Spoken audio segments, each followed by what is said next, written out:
Amarantsika ny vaovao avy eto an-toerana dia ny resaka tsipy kanety be izay noraisin'ny commune Ambohimankakely tamin'ny fomba ofisialy ireo ekipa pirenena malagasy eo amin'ny sokajy zazavavy eo amin'izay fedin'ny tompon-daka eran-tany izay sy tompon-daka lefitra novidingana vitan'ny ekipa malagasy ka dia noraisin'ny teo anivon'ny commune tamin'ny fomba ofisialy izy ireo ny alakamisy atoandro teo.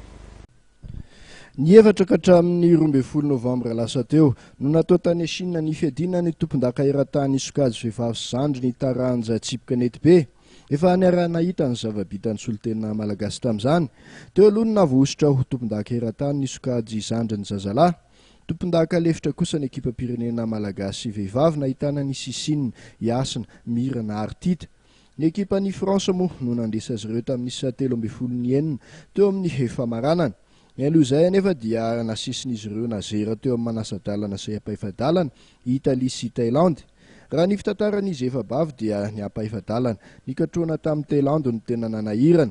Efa nitarika tamin'ny 9 ny mpifanandrana tamin'izy ireo vao nanenjika kalavo tamin'ny 17-12 ireto Thailandezy ireto. Tsara manamarika fa samy avy eto Antananarivo avokoa i Sisine, Yasina ary Mirana, avy any Antsirabe kosa i Tita.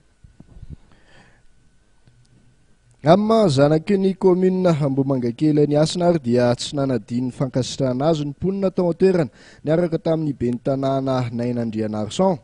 Tsy nanavana kanefa izy ireo fa samy nakasitrahany avokoa izy efabavy.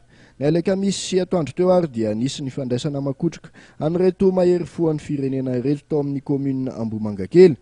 Tamin'izany no nisoloany ny ben'ny tanàna tena ny vahoaka ao amin'ny ity tanàna hiadidiny ity amin'ny fiarabana manokana amin'ny zava-bitan'izy efabavy.